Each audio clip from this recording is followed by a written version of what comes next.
ምሽቱ በጣም አስገራሚ ነበር ትላንትና። ምክንያቱም በእግር ኳስ ውስጥ የጎል አስቆጣሪዎች ቀን የሚባል የሚከበር በዓል የለም። ግን ትላንትና የጎል አስቆጣሪዎች ቀን ተብሎ እንዲከበር የሚገፋፋ አይነት ቀን ነበር። ጁን 16 ትላንትና በዚህ ዓለም ዋንጫ ላይ ጎሎች እንዲያስቆጥሩ የሚጠበቁ ሶስት ትልልቅ ተጫዋቾች ጎሎች ያስቆጠሩበት ነው። ዛሬ ደግሞ ሃሪኬንና ክርስቲያኖ ሮናልዶም ከፖርቱጋልና ከእንግሊዝ ጋር ጨዋታዎቻቸውን ያደርጋሉ። ግን ጁን 16 የመጀመሪያው ጨዋታ ሲደረግ ፈረንሳይ ከሴኔጋል ትላንትና ብዙ የተወያየንበትና ከፍ ያለ ግምት አግኝቶ በነበረው ጨዋታ የፈረንሳይ ብሔራዊ ቡድን የሁለት አጋማሾች ቡድን ነበር። ግን እምባፔ በተለይ ሁለተኛው ጎል በጣም አስደናቂ ጎል ነበር። ፈረንሳይ ሶስተኛው ጎል ስታስቆጥር ማለት ነው እና በፈረንሳይ ብሔራዊ ቡድን ታሪክ ከፍተኛ ጎል አስቆጣሪ የሆነበትን ጎል አስቆጥሯል። ከኦሊቪዬ ዢሩ ጋር የተስተካከለበትን 57ኛ ጎል፣ በኋላ ደግሞ ሬከርዱን ለብቻው የያዘበትን 58ኛ ጎል። ይልቁን ደግሞ በዓለም ዋንጫ በሶስተኛ የዓለም ዋንጫ ነው የተሳተፈ ያለው ኪኪ እና ከሩሲያው የዓለም ዋንጫ ፍጻሜ በኋላ 4 ጎሎች ነበሩት። በካታር የዓለም ዋንጫ 8 ጎሎች፣ ደግሞ ትላንትና 2 ጎሎች፣ ስለዚህ አንድ ላይ 14 ጎሎች አስቆጥሮ ከሚሮስላቭ ክሎሰ እና ከሮናልዶ ናዛሪዮ ቀጥሎ ከገርድ ሙለር እኩል 14 ጎሎች ላይ ደርሷል። ከሜሲ በአንድ ይበልጥ ነበር። የሜሲ ኤፒሶድ በኋላ ነው የሚመጣው። ግን ከዚያ በኋላ ደግሞ ሌሊት ኤርሊንግ ሃላንድ ለመጀመሪያ ጊዜ የዓለም ዋንጫ ጨዋታውን አድርጓል። ኖርዌይም ከ1998 የዓለም ዋንጫ በኋላ ለመጀመሪያ ጊዜ የተመለሰችበት ውድድር ነው። ከኢራቅ ጋር ነበር የተጫወቱት እና ባለፉት 5-6 ዓመታት ምናልባት የአውሮፓ ትልቁ የጎል ማሽን ኤርሊንግ ሃላንድ ደግሞ 2 ጎል አስቆጠረ። ስለዚህ ከትልልቆቹ ጎል አስቆጣሪዎች ኤክስፔክት የምታደርጊው እንዲህ ያለውን ትልቅ ውድድር ላይ ትልቅ ፐርፎርማንስ ማሳየት ነው። ከዛ ደግሞ የሊዮኔል ሜሲ ሃትሪክ መጣ ማለት ነው እና ኢራቅን 4-1 ነበር ያሸነፉት። ፈረንሳይ ሴኔጋልን 3-1 ነው ያሸነፈችው።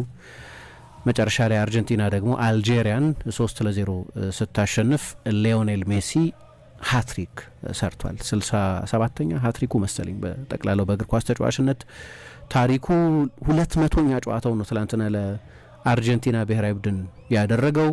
13 ጎሎች ነበሩት። ከጀርመን 2006 የዓለም ዋንጫ ጀምሮ ነው ሲጫወት የቆየው ለአርጀንቲና ብሔራዊ ቡድን እና በዚህ 90 ደቂቃ ውስጥ ባስቆጠራቸው 3 ጎሎች ከዡስ ፎንቴን በላይ ሆኗል። ዡስ ፎንቴን እስካሁን ድረስ ባለ ሪከርድ ነው። ምሳ እንደምታውቂው በአንድ የዓለም ዋንጫ 13 ጎሎች ያስቆጠረ ተጫዋች የለም። ይሄ ፈረንሳይ ብቻ ነው እሱን ያደረገው። ትላንት ከሱ እኩል ነበር ጨዋታው ከመደረጉ በፊት።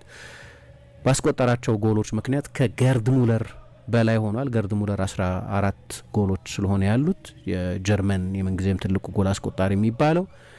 ከዛ ከብራዚሉ ሮናልዶ ደግሞ አልፏል። 15 ጎሎች አሉት ሮናልዶ ሉዊስ ናዛሪዮ ደ ሊማ ከ98ቱ የዓለም ዋንጫ ጀምሮ እስከ 2006 የጀርመን የዓለም ዋንጫ ድረስ ባሉት 1994 የዓለም ዋንጫ ላይ ነበር፣ ገና አልተጫወተም። ሮናልዶ እንደሚታወቀው 17 ዓመቱ ብቻ ነበር፣ ምንም ደቂቃ አልተሰለፈም እና 15 ጎሎች አሉት እና ከነዚህ 3 ተጫዋቾች በላይ ሆኗል በዛ 90 ደቂቃ ውስጥ ባስቆጠራቸው 3 ጎሎች እና በዓለም ዋንጫ የ96 ዓመት ታሪክ አሁን ከሊዮኔል ሜሲ በላይ የዓለም ዋንጫ ጎል ያስቆጠረ ተጫዋች የለም ማለት። ከሱ እኩል ያስቆጠረ ተጫዋች አለ ሚሮስላቭ ክሎሰ፣ ግን ከሱ በላይ ጎል ያስቆጠረ ተጫዋች የለም እና 2 ጃይንቶች አየን ማለት ነው።